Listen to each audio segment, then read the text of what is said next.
Good news! Central Americano MBBS just 34 lakhs. Columbus Central University.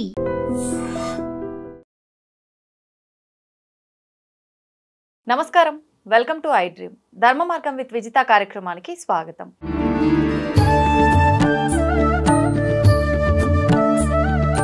ప్రస్తుతం మనతో పాటు ఉన్నారు ప్రముఖ ఆధ్యాత్మికవేత్త బట్టిప్రోలు విజయలక్ష్మి గారు. ఇప్పుడు అమ్మతో మాట్లాడి మరిన్ని విషయాలు తెలుసుకుందాం. అమ్మ నమస్కారం. నమస్కారం విజిత. అమ్మ, కనకదార స్తోత్రం, ఈ స్తోత్ర పారాయణం వల్ల కలిగే ఫలితం ఏంటి? ఈ స్తోత్రం పారాయణం చేయాలంటే సమయం ఏమన్నా చూసుకోవాలా? ప్రతినిత్యము చేసుకునే అవకాశం ఉందా? ఎవరు చేసుకోవచ్చు? ప్రత్యేకించి వాటి గురించి వివరించండి. ఎప్పుడూ కూడా అక్కడెక్కడో ఏదో జరిగిందని ఆ ఫలితం మనం ఆశిస్తూ ఆ స్తోత్రాన్ని చేస్తున్నాం. అవునమ్మా, ఏదైనా అంతే, ఎక్కడైనా ఎవరైనా అంతే. కానీ వాళ్లకున్న అర్హతలు మనకున్నాయా? నెంబర్ 1. ఆ సందర్భం, ఆ సిచ్యుయేషన్ ఇక్కడ ఏర్పడుతోందా? నెంబర్ 2. అవును, చూసుకోవాలి.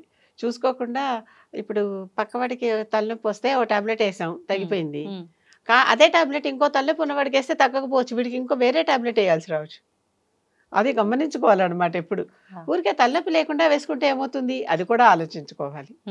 కనుక ఇక్కడ కనకధార ఎప్పుడు చదవబడింది? ఒక పేద స్త్రీ, ఒక బాల సన్యాసి ఇంటికి వచ్చి భిక్ష అడిగితే అప్పుడు ఆ పేద స్త్రీ అతనికి భిక్ష వేయటానికి ఇంట్లో ఏమీ దొరకల.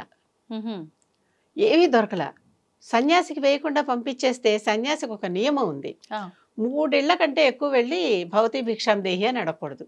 3 ఇళ్ల వరకు అడగాలి. ఈవిడికి తెలియదు ఇంట్లో ఉంది, సరైన బట్ట లేదు బయటికి రావటానికి. 3 ఇళ్ళక ఇతను 3వ ఇల్లా, 1వ ఇల్లా, 2వ ఇల్లా తెలీదు. తన దగ్గర భిక్ష లేకపోతే ఇతనికి ఒక ఛాన్స్ పోయినట్టే.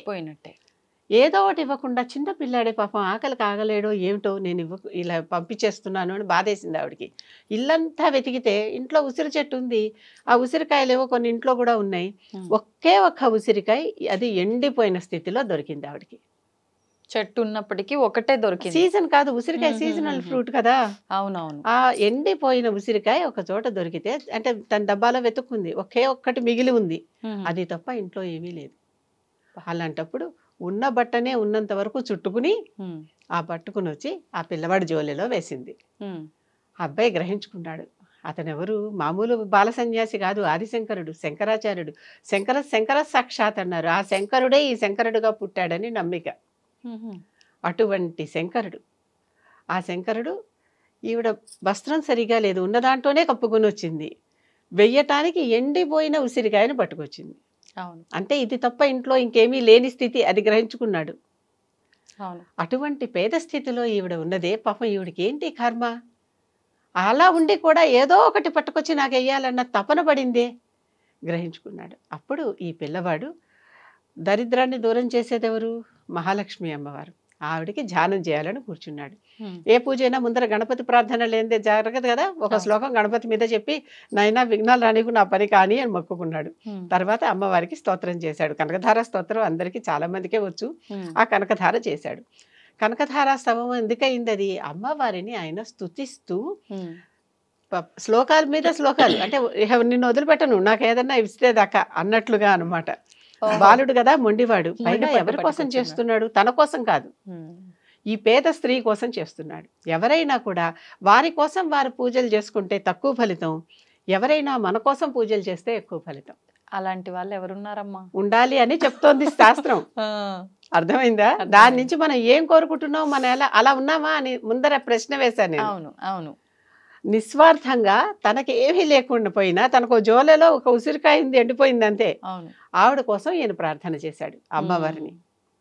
మామూలుగా అయితే ప్రస్తుతం రోజుల్లో అలా ఒక ఎండిపోయిన ఉసిరికాయ పక్కన పెట్టండి, ఏదైనా కాస్త పదార్థం అటు ఇటుగా ఉన్నట్టుగా వాళ్ళు భావించినప్పటికీ, ఈ మాత్రం దానికైనా ఇంత హడావిడి చేసింది అన్నట్టుగా తిట్టుకొని పోయే వాళ్ళు కూడా ఉంటారు, భిక్ష తీసుకున్న వాళ్ళు కూడా. కరెక్టే. అపాత్ర దానం అనేది మహాపాపం, అది చెయ్యకూడదు. అపాత్రదానం మేము చాలా వరకు, ఒకసారి రగ్గులు ఇంట్లో ఉండిపోతే, మంచి రగ్గే తీసుకెళ్లి రోడ్డు మీద పడుకున్న బిచ్చగాడికి తీసుకెళ్లి ఇచ్చాను. అప్పుడు యుఎస్ఏ నుంచి మా బాబాయ్ వస్తే, ఆయన కారులో ఉన్నాడు, ఆయన ఒక సాక్షి, మా ఆయన ఒక సాక్షి, ఇద్దరు ఉన్నారు. కప్పితే వాడు వెంటనే ఉండమ్మా అని అంటే, ఉండంటే థ్యాంక్స్ చెప్తాడేమో అని నేను అనుకుంటున్నా. నేనేం ఆశించని కూడా లేదు. వెంటనే ఆ దుప్పటంతా తీసేసరే, చిరుగులేం లేవులే వెళ్ళు అన్నాడు. ఉలెన్ రంగు. అర్థమైందా? అర్థమైంది. ఏమీ లేకుండా అవసరం ఫుట్పాత్ మీద ఉన్నవాడైతే పడుకున్నటువంటి వాడు. ఇది లక్డీ కపూల్ చౌరస్తా దగ్గర జరిగింది. అక్కడ ఇటువైపు ఖాదీ బండార్లు ఉంటాయి, అక్కడ జరిగింది. ఓకే. ఎట్లా అంటే అందుకనే చూసేవాడికి నిజంగానే ఆ అర్హత ఉందా లేదా పుచ్చుకునేవాడికి అవును. అని చూసి ఇవ్వాలి. ఉమ్. లేకపోతే అపాత్ర దానం కూడా పాపమే. ఎవరంటే వాళ్ళకి ఇవ్వకూడదు, ఉమ్. ఏదంటే అది ఇవ్వకూడదు. అన్నం పెట్టచ్చు ఎవరికైనా. ఉమ్. అన్నం ఎవరికి ఆకలి కొన్న వాడికి అన్నం పెట్టచ్చు. కడుపు నిండిన వాడికి కూడా అన్నం పెడితే పాపమే, హా. పారేసిపోతాడు. దాని విలువ తెలియదు. విలువ తెలియదు.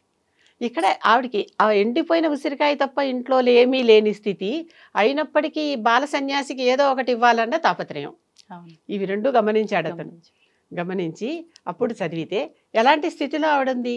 అందుకని ఈవిడ పాపం తీసేయమ్మా, ఆవిడకి ఏదన్నా బోల్డ్ కర్మ వెనకాల ప్రారంధం ఉందనుకో, చెప్తాడు ఆ శ్లోకాల్లో ఇవన్నీ. ఆ ప్రారంధం ఉన్నా మరి నువ్వు ఉన్నావు కదా తల్లివి, అవన్నీ తొలగించేసి ముందర ఇప్పుడు ఆవిడకి ప్రస్తుతం ఆవిడకి అవసరం. ప్రారంధం కావాలంటే ఇంకొకసారి ఎప్పుడన్నా చూసుకుందాం. ముందర ప్రస్తుతం అవసరం ఏంటి? కనీస అవసరాలకు కూడా ఇబ్బంది పడాల్సిన పరిస్థితిలో ఉంది. ఒంటి మీద బట్ట లేదు, ఇంట్లో తిండి లేదు, రోటీ కపడా మకాన్ అన్నాం కదా. కనీసం తినడానికి లేకపోతే అడుక్కోనైనా తినొచ్చేమో గానీ వస్త్రమే లేకపోతే ఏంటమ్మా బయటకు పరిస్థితి? కూడా రాలేరు కదా. అటువంటి పరిస్థితిలో దీన స్థితిలో ఈవిడ ఉన్నది, ఈవిడికి సహాయం చెయ్యి అని అడిగాడు ఆయన. ఉమ్.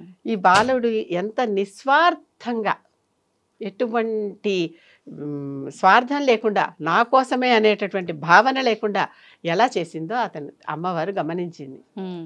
గమనించి అమ్మవారు అప్పుడు ఏం చెప్పింది, చక్కగా ఉసిరికాయల వర్షం కురిపించింది. అవి బంగారు ఉసిరికాయలు. ఉమ్. ఉసిరికాయలే ఎందుకు కురిపించాలి?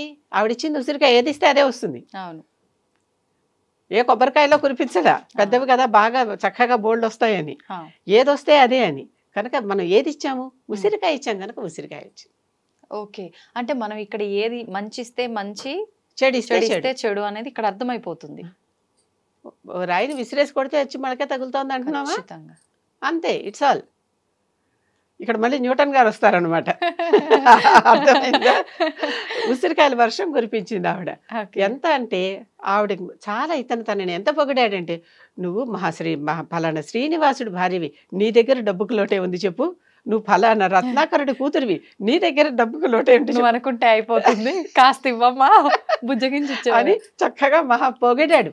ఆహా. అంత పొగిడేసరికి ఆవిడ చక్కగా ఉబ్బి తబ్బిబ్బైపోయి కనకధార కురిపించింది. కనకధార అంటే ఆమ్లం అంటారు దాన్ని, ఆ పండుని, ఉమ్. అమలక పండుని పై నుంచి కురిపించింది అనమాట. ఇప్పుడు అంటే ఏదైతే మనం ఈ లాలించినట్టుగా మీరు చెప్పినవి ఉన్నాయో, ఈ స్తోత్రం అంతా కూడా అలా అమ్మవారి వర్ణన ఉంటుందమ్మా? అవును. అమ్మ నువ్వు అంత గొప్పదానివి, ఇంత గొప్పదానివి, నువ్వు అది చేయగలవు, ఇది చేయగలవు, పాపం ఈ పేదరాలు ఈవిడదేముందిలే, కొంచెం ఈ కొద్దిగా నువ్వు నీ చేత్తో ఇలా దుడిచైపోతుంది అని ఇట్లాంటివన్నీ చెప్పాడనమాట. ఎంత బాగా మంచిగా చెప్పాడు. ఇంప్రెస్ చేసేసారు. బాగా ఇంప్రెస్ చేశాడు. చేశాక ఉసిరికాయలు కురిసినాయి కదా, కొంచెం కాదు ఇబ్బడి ముబ్బడిగా కురిసాయి. ఈ పిల్లవాడు ఒక్కటి తీసుకోలే, అవన్నీ చక్కగా అమ్మ ఇవన్నీ నీకోసమే తల్లి, నువ్వు తీసుకో అన్నాడు ఆవిడ. వీడు మళ్ళీ జోలిలో ఎండిపోయిన ఉసిరికాయతోనే వెళ్ళిపోయాడు.